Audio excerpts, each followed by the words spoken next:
At first, it looked like just another busy morning at Denver International Airport. Travelers rushing to catch flights, children laughing, coffee cups in hand. But when TSA K-9 Duke suddenly froze in the middle of the crowded terminal, his ears twitching and eyes locked on a small boy clutching a superhero backpack, his handler knew something was terribly wrong. The child looked ordinary to everyone else. But to Duke, every instinct was screaming danger. What this highly trained police dog did next would expose a dark secret hiding in plain sight and save not just one life, but 19. Stay until the end, because what they found inside that innocent-looking backpack will leave you speechless. The fluorescent lights of Denver International Airport hummed steadily overhead as TSA Officer Sarah Mitchell adjusted her blue uniform shirt and clipped her radio to her belt. It was 6:47 a.m. on a crisp October morning, and the airport was already buzzing with a familiar symphony of rolling suitcases, departure announcements, and the constant shuffle of travelers eager to reach their gates. Beside her, sitting with perfect military precision, was her partner of 4 years, Duke, a Belgian Malinois with intelligent amber eyes and a coat the color of desert sand. His TSA K-9 vest fit snugly across his muscular frame. The words "explosive detection" emblazoned in bold letters across both sides. Duke wasn't just any security dog.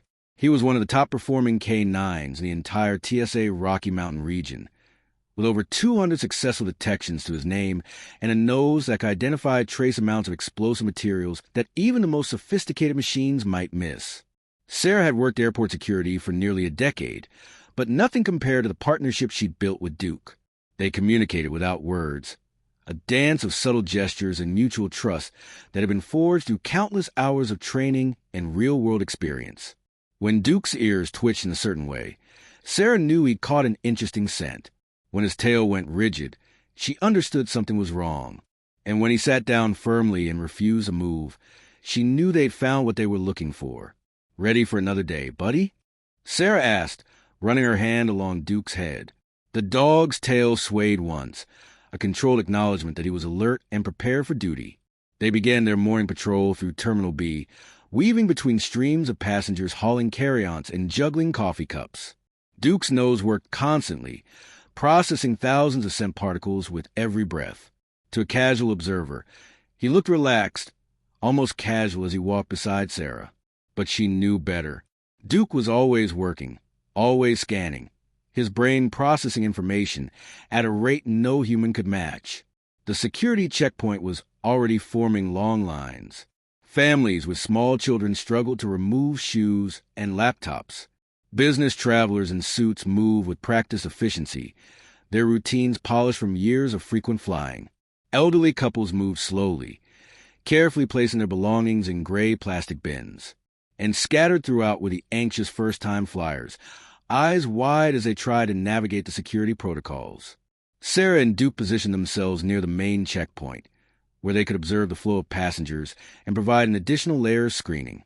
Duke sat at attention, his gaze sweeping across the crowd with professional detachment.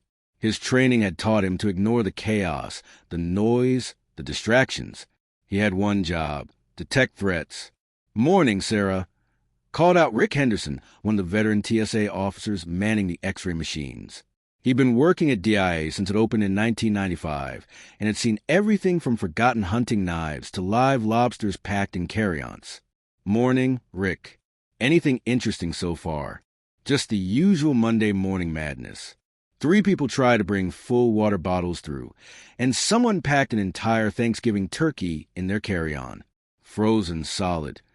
He shook his head with weary amusement. 27 years, and I still can't predict what people will try to bring on a plane. Sarah smiled. The job was routine until it suddenly wasn't. That's what kept her alert, what made every shift important. Because somewhere between forgotten water bottles and the innocent travelers, there could be a genuine threat. And that's where Duke came in. As the morning rush intensified, Duke remained focused. His eyes tracked movement. His nose processed the complex cocktail of scents that filled the terminal. Coffee, perfume, leather, anxiety, sweat, cleaning chemicals, and thousands of other odors that humans couldn't begin to distinguish. But Duke could. His nose had approximately 300 million scent receptors, compared to a human's mere 6 million. He could detect a grain of sand in an Olympic swimming pool, a single drop of liquid in 20 Olympic-sized swimming pools. Around 7:30 a.m., the crowd thickened as several flights began boarding simultaneously.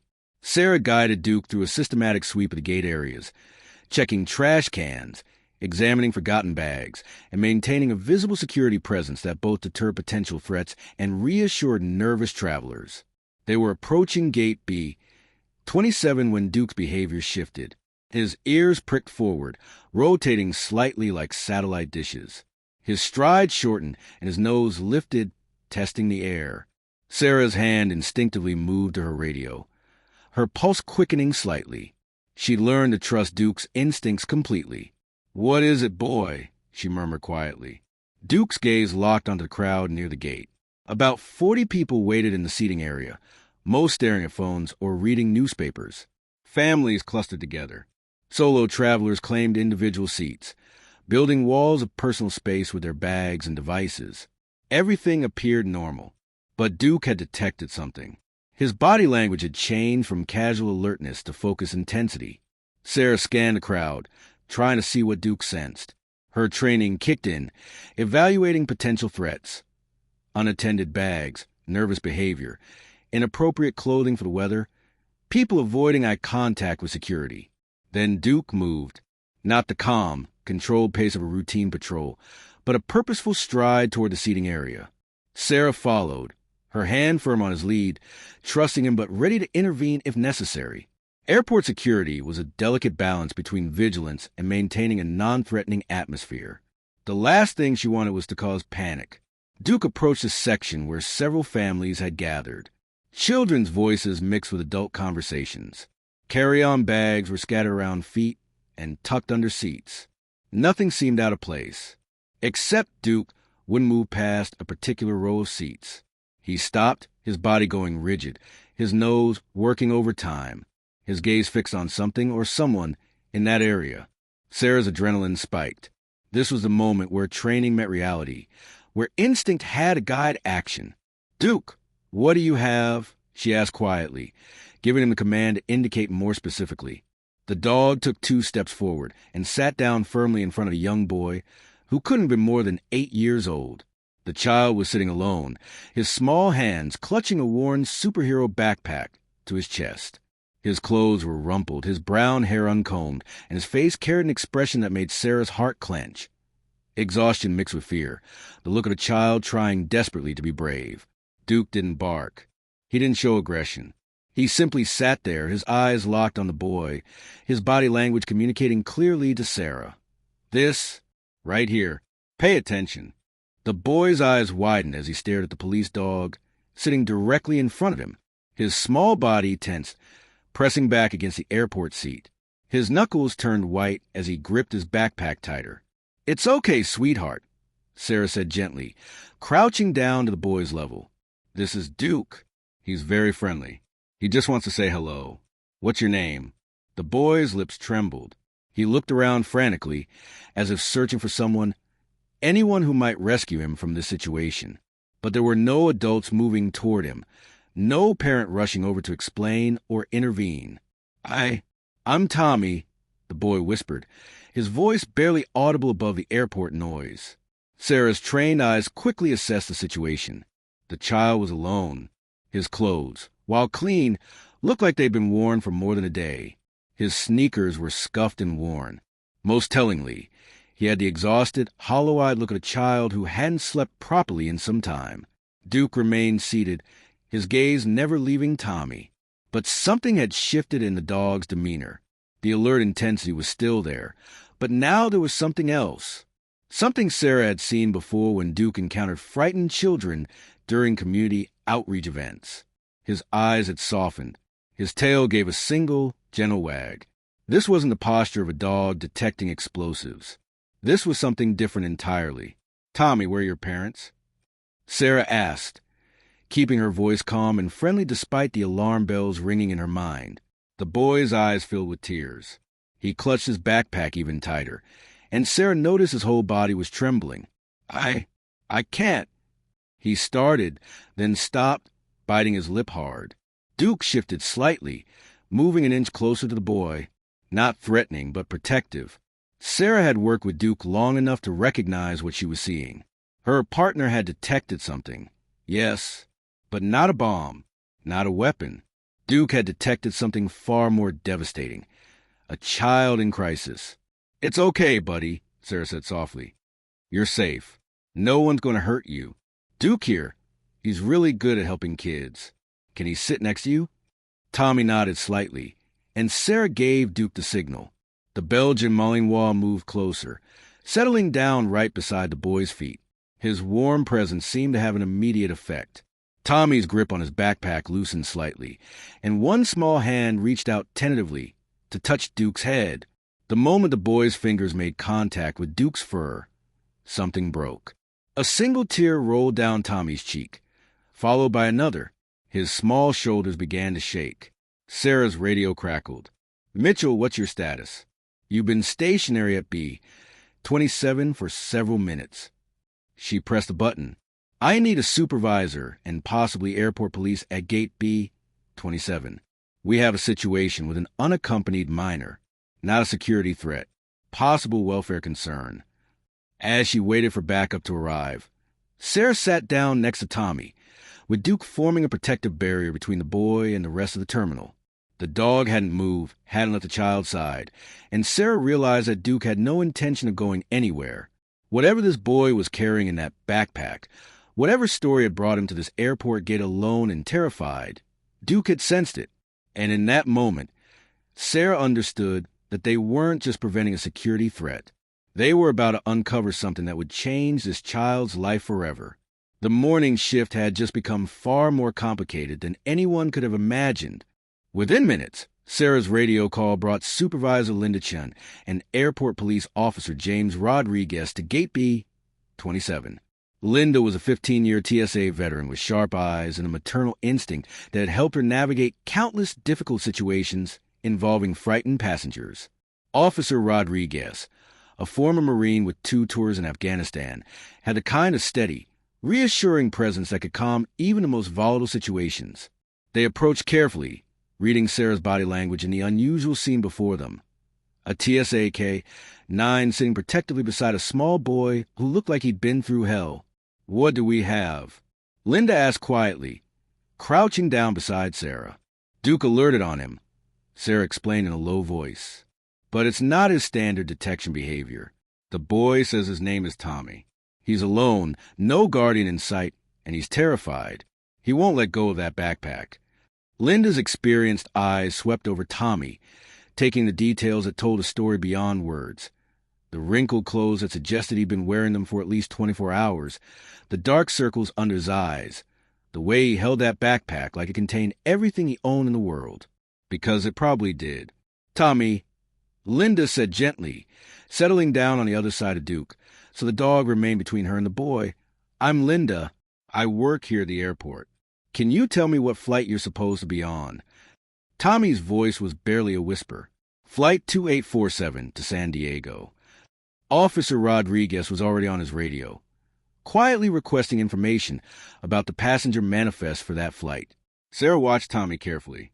The boy's eyes kept darting toward the jetway, as if he was terrified someone might prevent him from boarding, or equally terrified that he might have to. "Are you traveling alone?" Linda asked. Tommy nodded, then shook his head, then nodded again. The confusion in his response told them everything they needed to know. Something was very wrong. Duke shifted slightly, pressing his warm body against Tommy's leg. The boy's hand automatically moved to rest on the dog's head, fingers tangling in the soft fur. Sarah noticed that whenever Tommy touched Duke, his breathing seemed to slow, his shoulders relaxed just a fraction. "Tommy," Sarah said softly, "Duke really likes you. He doesn't usually sit with people this long. He thinks you're special." A ghost of a smile flickered across the boy's face before disappearing. "I like dogs," he whispered. "We used to have one. Before—" He didn't finish the sentence, but his eyes filled with tears again. Officer Rodriguez returned, his expression grim. "Flight 2847 has a Thomas Brennan listed, age 8, unaccompanied minor. Ticket was purchased 3 days ago online, paid with a prepaid credit card. The paperwork lists his guardian as Robert Brennan, uncle who was supposed to pick him up in San Diego. Was supposed to? Linda caught the past tense. San Diego PD just confirmed that Robert Brennan was arrested 2 hours ago on an outstanding warrant. Drug trafficking and child endangerment. He's not picking anyone up. The pieces were starting to come together, and Sarah felt her stomach tighten. This wasn't just a lost child or a travel mix-up. This was something far more serious. Tommy, Linda said carefully, who bought your plane ticket? The boy's eyes went wide with fear. His whole body tensed, and he pulled the backpack even closer to his chest. I can't tell, he said. He said if I told anyone, something bad would happen. Duke let out a soft whine, a sound Sarah had rarely heard from him. The dog was picking up on Tommy's distress, and his protective instincts were in full force. He moved closer until his head was resting on the boy's knee. Sweetheart, Linda said, her voice gentle but firm, you're safe now. Whatever you were told, whatever you were afraid of, these people can't hurt you anymore. We're police officers and security. Our job is to protect kids like you. Tommy looked at Duke, as if the dog might confirm whether these adults could be trusted. Duke gazed back with those intelligent amber eyes, steady and reassuring. Sarah watched the silent communication between boy and dog, understanding that sometimes trust had to be earned in moments, not words. He's not really my uncle, Tommy finally whispered. I don't have an uncle. My mom, she's gone. Gone where? Officer Rodriguez asked gently. Tommy's voice cracked. She died 6 months ago. Cancer. It was just me and her, and then she was gone. I went to foster care, but the family, they weren't nice. They had too many kids already. They didn't want me. Nobody wanted me. Sarah felt her throat tighten. She'd seen many things in her years at TSA, but nothing prepared you for the raw pain in a child's voice when they told you nobody wanted them. So I ran away. Tommy continued, the words tumbling out now like water through a broken dam. I lived on the streets for a while. There's this place under the overpass where some other kids stay. We look out for each other. And then this man, he found us. He said he could help. He said he knew families who wanted kids, who would take care of us. He gave me food and a place to sleep for 2 nights. A real bed. Linda and Officer Rodriguez exchanged a look that Sarah understood immediately. This wasn't a rescue story. This was something much darker. He said there was a family in San Diego who wanted a boy just like me. Tommy continued. He bought me the ticket. He gave me this backpack with some clothes and stuff. He said when I got to San Diego, someone would meet me and I'd have a real home again. A family who wanted me. What was this man's name? Rodriguez asked, already pulling out his notebook. He said to call him Mr. Davis, but I heard another kid call him something else. Jake, I think. Linda's expression had gone from concerned to deeply troubled. Tommy, did this man give you anything else? Ask you to carry anything for him? The boy nodded slowly. He put something in my backpack. He said it was a present for my new family. He said I shouldn't open it or tell anyone about it. He said it was a surprise. Duke's ears had perked up at the mention of the backpack's contents. His nose twitched, working to process the sense emanating from the worn superhero bag that Tommy clutched so tightly. Tommy, Sarah said carefully, I need you to do something very brave. Can you put the backpack down on the floor for me? You can keep holding Duke's collar if you want, but I need to look inside the bag. Is that okay? The boy's face crumpled with fear, but Mr. Davis said, Mr. Davis isn't here, Linda interrupted firmly. And I promise you, whatever is in that bag, you're not in trouble. You didn't do anything wrong. But we need to see what he gave you. For a long moment, Tommy didn't move. His arms stayed wrapped around the backpack, his whole body tense with conflict. The terminal continued its busy flow around them, travelers oblivious to the small drama unfolding at gate B, 27. Then Duke did something extraordinary. He stood up, turned to face Tommy directly, and placed one paw gently on the boy's knee. It was such a deliberate, human gesture that everyone watching felt their breath catch. The dog's amber eyes locked with Tommy's, and in that gaze was a message as clear as spoken words. Trust us. You're safe now. Tommy's arms slowly loosened. His hands shook as he lifted the backpack strap over his head and placed a worn bag on the floor between them. Sarah pulled on a pair of latex gloves, standard procedure for examining suspicious items. I'm just going to look inside. Okay, Tommy, you stay right here with Duke. The boy nodded, his hand clutching Duke's collar like a lifeline. Sarah carefully unzipped the main compartment of the backpack. Inside, she found exactly what she expected from a child who'd been living on the streets. A few wrinkled T-shirts, an extra pair of jeans too small for Tommy's current size, a toothbrush still in its package, and a thin jacket. At the bottom, wrapped in a plastic grocery bag, was a peanut butter sandwich that had seen better days. But there was also a front pocket, bulging with something rectangular and heavy. Sarah's fingers found the zipper and pulled it open slowly. Inside was a manila envelope, sealed with packing tape. The envelope was thick, stuffed with something that made it rigid and heavy. Duke's nose moved closer, sniffing carefully. Then his body went rigid, and he sat down immediately in his alert position. Sarah's blood ran cold. She knew what that signal meant. Duke had detected something dangerous. Officer Rodriguez was already on his radio. We need the bomb squad at Gate B. 27 immediately. Possible explosive device in child's backpack. Begin evacuation procedures for this gate. But as Sarah looked at Tommy's terrified face and Duke's protective posture, she realized the situation was far more complex than a simple bomb threat. Whatever was in that envelope, it was part of a much larger story, one that had put this vulnerable child directly in harm's way. And Duke, with his extraordinary instincts, had known from the very first moment that this boy needed help. The gate area erupted into controlled chaos. TSA agents moved swiftly through the crowd, their voices calm but authoritative as they directed passengers away from Gate B-27. Please move to Gate B-30. Bring all your belongings. This is a routine security procedure. Please stay calm and follow the instructions. Travelers grumbled, confused, some annoyed at the inconvenience. A businessman in an expensive suit complained loudly about missing his meeting. A mother with 3 small children struggled to gather her bags while keeping her kids close. But they moved, ushering away from the scene in waves of rolling suitcases and shuffling feet. Within the newly established perimeter, Sarah remained crouched beside Tommy. Duke hadn't budged from his position, his body forming a protective barrier between the boy and the manila envelope that now sat on the floor like a coiled snake. Tommy, Sarah said gently, I need you to come with me, okay? We're going to step back a bit just to be safe. The boy's eyes were wide with terror. Is it a bomb? Did Mr. Davis make me carry a bomb? His voice rose with panic. Am I going to die? Am I going to blow up? No. Sweetheart, no. Linderchin said firmly, moving to Tommy's other side. You're not going to blow up. We're just being extra careful. That's all. That's our job. But I need you to be very brave right now and come with us. Tommy stood on shaking legs, but he refused to let go of Duke's collar. I want Duke to come too. Please. I need Duke. Sarah looked at Officer Rodriguez, who nodded. Take them both back to the security office.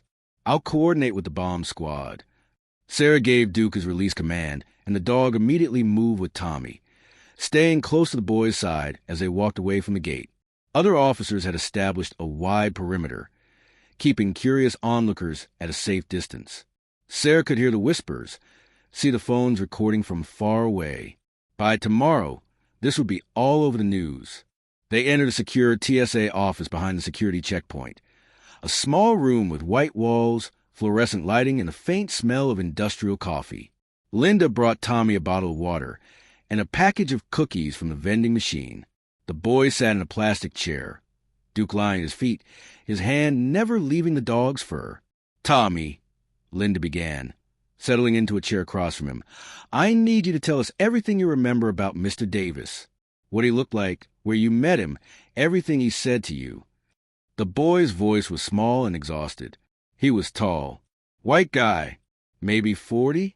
He had brown hair and wore a baseball cap, Broncos cap. He had a nice car, a black SUV. He found us under the overpass about a week ago. There were 5 of us kids staying there. Sarah was taking notes, every detail potentially crucial. 5 kids? Do you know their names? Tommy nodded. There was Malik, he was 12. And Jessica, she was maybe 10. And 2 little kids, twins, I think. They didn't talk much. Maybe 5 years old. Officer Rodriguez, who had joined him in the office, leaned forward. Tommy, did Mr. Davis take any of those other kids somewhere? The boy's face crumpled. Jessica, he took her 3 days ago. He said he found her a family in Phoenix. She was so happy. She said she'd write to me when she got there. His voice dropped to a whisper. She never wrote. The adults in the room exchanged grim looks. This wasn't just about Tommy. This was part of a pattern. A network. Children disappearing from the streets. Vulnerable kids that nobody was looking for. Being funneled through airports to destinations unknown. Rodriguez's radio crackled. Bomb squad has cleared the device. It's not explosive. Repeat, not an explosive device. But you need to see what it is. Bringing it to your location now. Minutes later, 2 members of the bomb squad entered wearing partial protective gear, carrying a manila envelope in a clear evidence bag. The lead technician, a woman named Martinez, set it carefully on the table. It's not a bomb, Martinez confirmed. Duke was alerting on something else entirely. Residual chemical compounds. We think. The envelope contains approximately $50,000 in cash, bundled in hundreds. The bills have trace amount of cocaine and fentanyl on them. That's what your dog detected. Sarah's breath caught. $50,000. Drug money. This wasn't just child trafficking. It was money laundering, using vulnerable children as unwitting mules to transport dirty cash across state lines. There's more, Martinez continued, pulling out a second evidence bag. This was tucked inside with the money, a burner phone with 1 number programmed in it. And this, she held up a small piece of paper with an address written in neat handwriting. 2847 Seaside Avenue, San Diego. Apartment 3B. Linda was already on her phone, coordinating with San Diego authorities. Officer Rodriguez sat down next to Tommy, his voice gentle despite the anger burning in his eyes. Tommy, you did nothing wrong. Do you understand me? Nothing. You're a victim here. Mr. Davis used you. He used all of you kids. Tommy's tears came freely now, his small body shaking with sobs. I just want a family. I just wanted someone to want me. My mom died, and I had nobody, and I thought maybe someone out there want a kid like me. Sarah felt her own eyes burning. She looked at Duke, who had lifted his head and was watching Tommy with an expression that could only be described as heartbroken. The dog moved closer, resting his head in Tommy's lap, offering the only comfort he knew how to give. You do have someone, Sarah said firmly. Right now you have us, and we're not going to let anything happen to you. Over the next hour, the investigation expanded rapidly. San Diego police raided the address on the paper, finding an empty apartment that had been rented under a false name 2 weeks earlier. But they also found evidence. Receipts, burner phones, and a ledger that suggested this operation had been running for months. The FBI was called in, their child exploitation and human trafficking task force taking over case. Agents arrived at DIA within 90 minutes, their presence both reassuring and sobering. This was bigger than anyone had initially realized. Agent Marcus Thompson, a veteran investigator with the FBI's Crimes Against Children unit, sat down with Tommy. His voice was kind, but his questions were thorough. Tommy told him everything he could remember. The other kids under the overpass, the promises Mr. Davis had made, the 2 nights in what Tommy described as a warehouse with mattresses on the floor and lots of other kids. How many other kids? Thompson asked. Tommy thought hard. Maybe 20? They came and went. Some were there when I got there. Some left before me. Mr. Davis kept saying they were going to their new families. 20 children. 20 vulnerable kids. Most of them runaways or homeless. All of them desperate for the same thing Tommy wanted. Someone to care about them. And a predator had exploited that desperation, using them to move money, possibly worse. Thompson's jaw was tight as he made calls, coordinating with field offices across multiple states. This wasn't just a Denver problem. This was an interstate trafficking operation that had been hiding in plain sight, using the anonymity of airports and the desperation of forgotten children. Through it all, Duke never left Tommy's side. When the boy got overwhelmed and started crying, Duke would press closer. When Tommy's voice dropped to barely audible whispers, Duke would rest his chin on the boy's knee, a steady anchor in a world that had been turned upside down. Sarah watched her partner work his quiet magic, and she realized that Duke hadn't just detected a threat that morning. He detected a wounded soul crying out for help. His training had taught him to find explosives, drugs, and dangerous materials.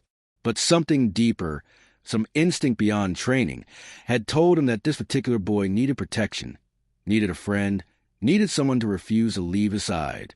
As the afternoon sun slanted through the office windows, Agent Thompson closed his notebook and looked at Tommy with something like admiration. "You're the bravest kid I've met in a long time," he said.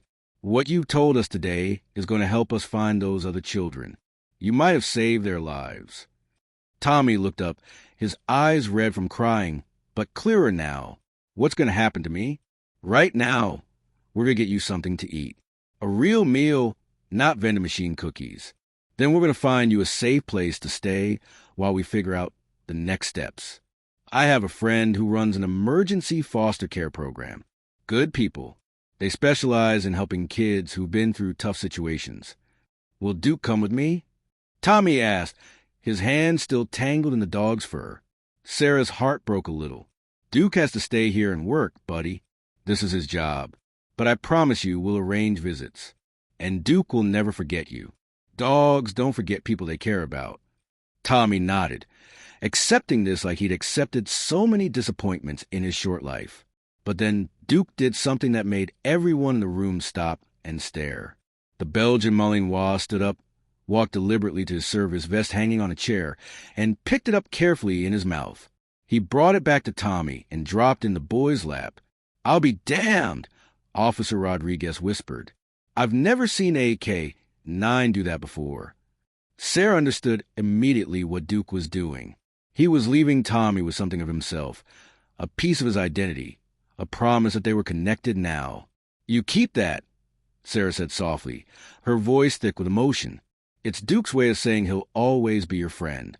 Tommy clutched the vest to his chest, and for the first time since that morning, a real smile broke across his face. 3 weeks later, Sarah Mitchell stood in the parking lot of Denver's Child Protective Services building, Duke sitting patiently beside her. The October air had grown colder, the first hint of winter sweeping down from the Rocky Mountains. But today felt warm despite the chill, because today was special. The case had exploded across the country. Using the information Tommy provided, the FBI had dismantled a trafficking network that spanned 7 states. Mr. Davis was actually Jacob Winters, a twice-convicted felon with a history of child exploitation charges. He'd been arrested in a motel outside Las Vegas, along with 4 accomplices. The warehouse Tommy had described was located in an industrial district in Aurora, and when authorities raided it, they found evidence of dozens of children who had passed through, along with ledgers detailing cash movements totaling over $3 million. Most importantly, they'd found the children. Jessica, the 10-year-old girl Tommy had mentioned, was recovered from a house in Phoenix, along with 3 other kids. Malik, the 12-year-old from the overpass, was found in Seattle. The twin toddlers had been located in New Mexico. 19 children in total had been recovered, removed from dangerous situations, and placed in protective care. The story had dominated national news for a week. TSA dog saves trafficking victim, the headlines read. Duke's photograph was everywhere, and Sarah had been interviewed by what felt like every news station in America. But she always redirected the attention to Tommy, to the brave little boy who had trusted him enough to tell his story, and to all the vulnerable children who slipped through society's cracks every single day. The door to the CPS building opened, and Tommy emerged holding the hand of Karen Wilson, the emergency foster parent who had been caring for him. Tommy looked different now. His hair was neatly trimmed, his clothes were new jeans and a warm jacket, and most noticeably his eyes were bright. Not the hollow, terrified eyes of 3 weeks ago, but the curious, hopeful eyes of a child who was beginning to heal. When Tommy saw Duke, his face lit up like sunrise. "Duke!" he shouted, and the boy ran across the parking lot, dropping to his knees to wrap his arms around the dog's neck. Duke's tail wagged furiously, his whole body wiggling with joy. He licked Tommy's face, making the boy laugh, a sound that Sarah realized she'd never heard before. It was a laugh of a kid who was learning how to be a kid again. "Hey, buddy," Sarah said, crouching down beside them. "How are you doing?" "I'm good," Tommy said, and the simple statement carried weight because it was true. Karen makes really good pancakes, and she has 2 other foster kids, Marcus and Destiny. They're nice. We play video games together, and I started school last week. 3rd grade. The teacher is really nice. She lets me read to the class. Sarah felt her throat tighten with emotion. This was what they'd been fighting for, this moment right here. A child who was safe, who had food and shelter and people who cared about him, who was going to school and making friends and eating pancakes. "I brought you something," Sarah said, pulling out a photograph from her jacket pocket. It was a professional shot of Duke in his full TSA gear, sitting at attention, looking noble and alert. On the back, Sarah had written, "To Tommy, the bravest kid I know. Your friend always, Duke and Sarah." Tommy took the photograph with reverent care, studying Duke's face in the image. "Can I keep this forever?" "That's the idea," Sarah smiled. "I thought you could put it on your wall, wherever home ends up being." Karen Wilson approached, a warm smile on her face.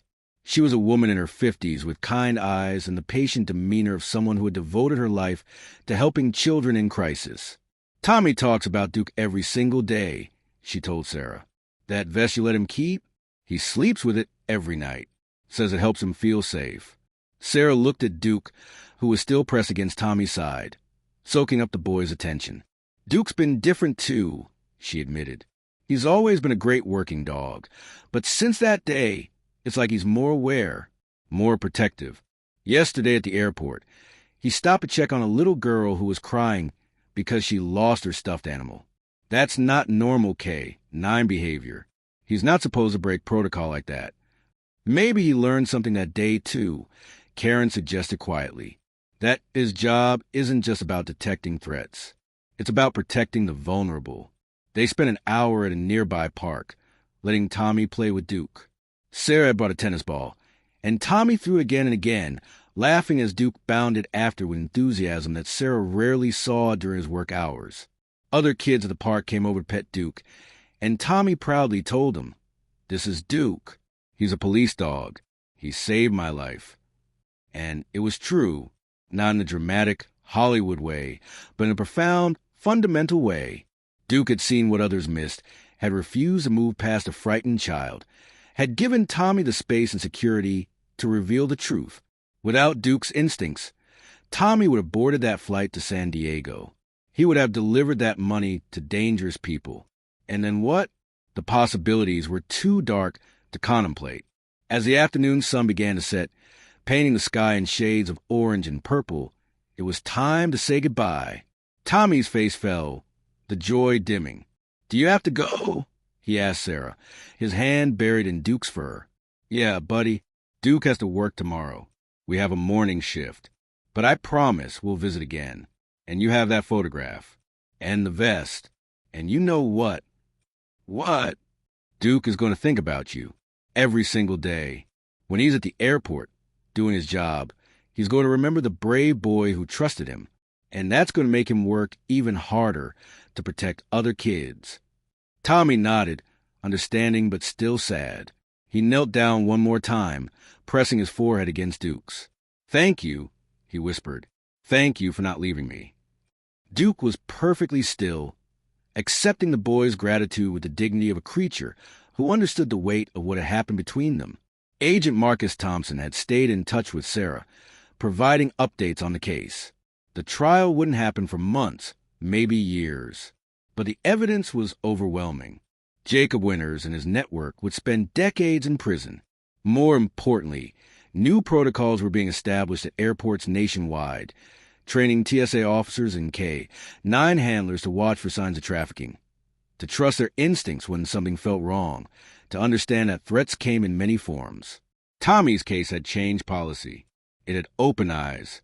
It had reminded everyone in law enforcement why they did this work, the exhausting, often thankless work of keeping people safe. As Sarah and Duke drove away from the park, she looked in her rear-view mirror and saw Tommy waving, the photograph clutched in his other hand. Karen had her arm around his shoulders, guiding him back to her car, back to the temporary but safe home she provided.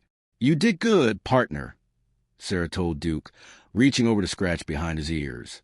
"You did really, really good." Duke's tail thumped against the seat, and Sarah could have sworn he looked proud. That evening, Sarah updated Duke's service record, documenting the incident at Gate B-27. But the official report couldn't capture what really happened that morning.